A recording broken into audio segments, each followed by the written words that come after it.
It began with a rising tide and ended with a road swallowed by the sea. This is a reality facing residents of Salakope and Amochinu in the Ketu South municipality. The anger was swift. Youth in these communities staged a spontaneous protest, blocking the damaged road to draw attention to what they call government neglect. The tension nearly boiled over.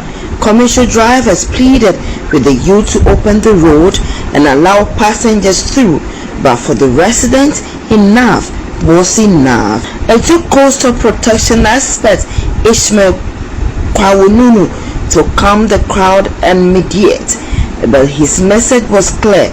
This is no longer just erosion, it is a crisis, he said. The situation we find ourselves in is a very critical situation. The citizens of this area are going through a lot.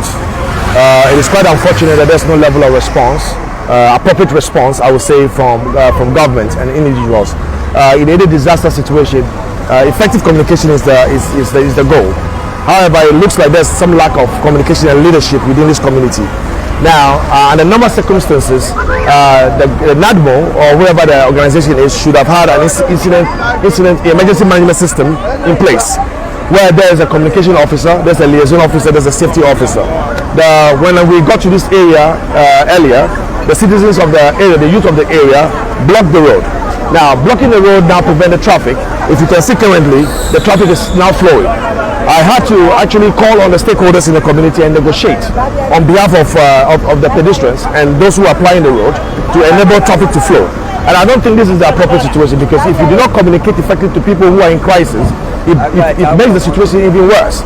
So I would think that, on behalf of the youth of this community, government should bring in the right individuals, the appropriate individuals, and set up an emergency management center to deal with the situation appropriately, so that the youth are in a position to communicate with the right and appropriate individuals, so that the situation does not escalate. Because I can tell you without any reasonable doubt that this communication is, without the communication, the situation is going to escalate, and that is not recommended for this community. Among those stranded was Claudia Pinter, a visiting foreign investor exploring opportunities in Ghana. What she saw left her deeply stranded. Pinter, I'm a Bahamian. I recently came to Ghana last year to look for opportunities and was able to garner some partnerships. And so because of that, I've come back and I'm a foreign investor. And I'm accompanying my partner, who is a local Ghanaian here, to see this matter. And it's sad. It saddens me. Because you have so many resources. You have so many potential here. And it doesn't matter what government does. No government is perfect. But my concern is that the priority of the people is not the concern of the government. That should be something that government puts first. You can do what you want, but make sure you don't lose the humanitarian touch. People everywhere, these are people that vote for you, these are people that trust you, these are people that hire you. You should at least, at the minimum, consider the good for each one of them. I hear them talk about the erosion, and you can see it. It's a sad time for me.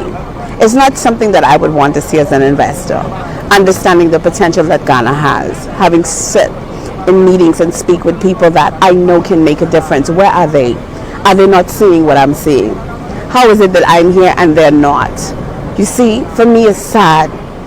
And it makes me wonder, what's really your priority? Why did you offer to serve? What was your motive? Where are you when all of this happens, when the people needs you? Where are you? Sitting high, comfortable, ignoring the cries of the people, the danger that these people are in? Children, these are the leaders of the future. To see them in a dire state with no help, unresponsiveness from government, it's a sad state of affairs for me. From Keta to Aflau, coastal erosion and sea level rise continue to devastate communities. Homes, schools and roads are vanishing, and so is hope. Some of the residents also spoke with Joy News.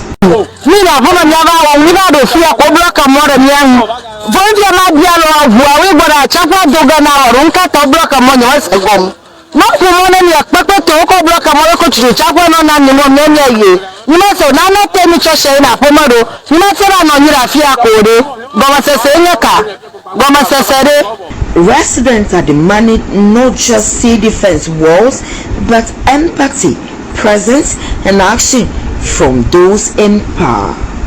The ocean may be a force of nature, but leadership is a matter of choice, and the people of Salakope and Amuchinu are pleading for a choice that puts their lives and future first. Ivy Satoji, Joy News, Amuchinu and Salakope.